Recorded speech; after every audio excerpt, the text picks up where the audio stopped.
Hello there, everyone. My name is Bryce Elder from Sunrise Mortgage Group. Welcome to 992 Southwest Westwood Drive. Hey, I just wanted to show you guys what the numbers might look like in a few different scenarios using a tool that I use with all of my clients called Mortgage Coach. And that is the tool you're looking at right here. I'm going to drag it up to fit our screen, and hopefully in just a second here it is going to repopulate with some fun graphs on the right-hand side.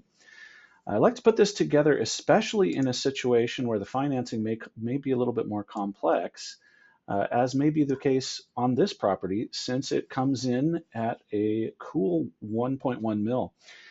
When we're dealing with properties of this size, a lot of times what people will have issues with is coming up with the down payment for the whole thing. Um, Minimum down payment options really don't exist at this level. And the reason for that is because Fannie Mae and Freddie Mac have set the maximum conventional conforming loan amount at $806,500. So any loan amount that is higher than that is going to require that you either get a jumbo loan or come up with some more creative ways to finance that. So I just wanted to show you some of the thoughts that go through my mind and what I've done successfully with clients in the past. Mortgage Coach is great because it shows us four different scenarios, and then it can show us what those look like side by side by side and what the trade-offs might be, whether those be on the monthly payment or the savings over the midterm, which you see in the middle section here, or if you scroll down, you can see what it looks like over the long term. I'm going to go into that a little bit more as we dive in. So for the first scenario I have over here on the left-hand side is a 15-year fixed, conventional first with a second mortgage combo.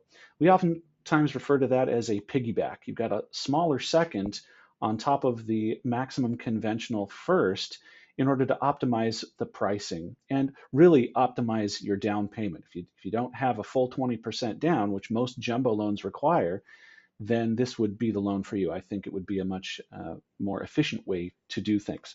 So the second mortgage on something like this, the limit to your combined loan to value on this is going to be 89%. That means you've got to put about 11% down. But beyond that, we can finance the rest of it without using a jumbo loan, which also has more strict underwriting guidelines. So if, for instance, you are a self-employed borrower, jumbo is sometimes going to be a difficult underwrite. And yeah, we don't like difficulty in underwriting. So if we can avoid that, then we want to. So rather than that, what we can do is we can put a 172,500 second mortgage on there. And interesting thing that Mortgage Coach does is it's able to combine the interest rates. So we know that the first mortgage is going to be somewhere around about 6.5%, and the second mortgage is going to be about 10% because on a piggyback, you're going to have the rate is going to be set to prime, which right now is 7.5, plus a margin. The margin in this case is about 2.5. So that gives us an interest rate of about 10%. But what does that look like over the entire amount of all the money? Well, Mortgage Coach combines it here so that we can see it. And we can see, all right, well, that's just a little bit more than 7%, which, hey, that's not very much more than it would be if you were doing a jumbo. So we avoid all the complexities of the jumbo, and look at that, we can bring about $100,000 less to the closing table to get it done. That's pretty cool.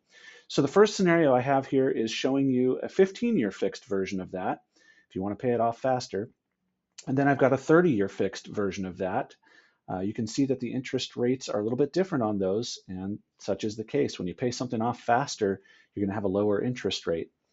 Then I show us the 30-year fixed jumbo. And then on the very far right side, I'm showing you what it would look like if you could muster about 27% down.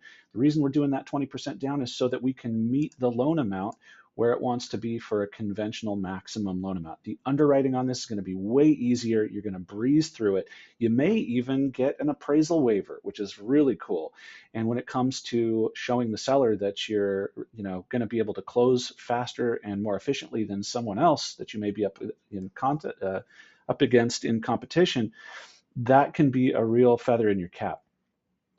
Mortgage Coach is great for a couple other reasons. This little more info tab is going to be your best friend in the world. Use it early and often, and when you do, it's going to bring you into these three sub-tabs, one of which is the payment breakdown. So we can see, okay, here's my principal and interest, here's my second principal and interest. Actually, Of note on this one, that second mortgage can be an interest-only payment, which is, keeps the payment down. We show our property taxes, your homeowner's insurance. Of course, you're going to want to quote that separately to find out what that would be. And then we can show you what your total monthly payment looks like. So we're taking all of those things into consideration. If we want to go into more detail about what the closing costs look like versus the down payment, we can see, okay, here's just your down payment. Here's your combined loan to value. Here's your APR cost, your non-APR costs, how many points you might be paying for that, and then your prepaids, which is your taxes and your insurance. You pay those for the year ahead. Of note, we can decide to waive escrows on those.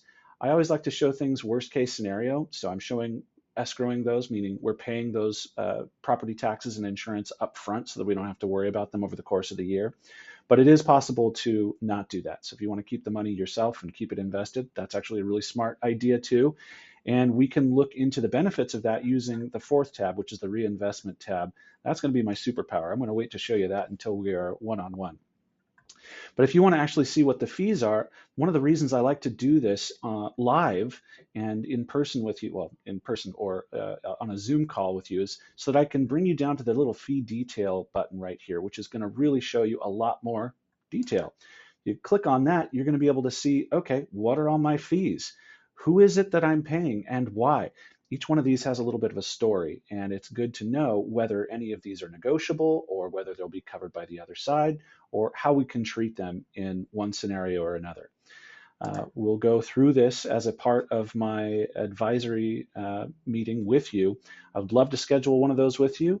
I'm going to have a QR code handy, or I might be walking around and you can come talk to me about it and I can build one specific for you.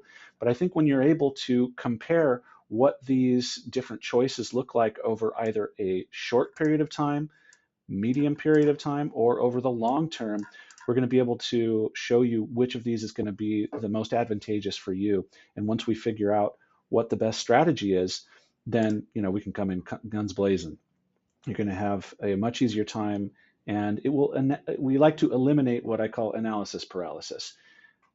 Sometimes we don't make a move quickly just because we're not sure how to best structure it. And especially in these situations with this type of property, that's going to be a really great way to approach it. Anyway, I hope you guys are having a great day, and I hope that we'll be in touch soon.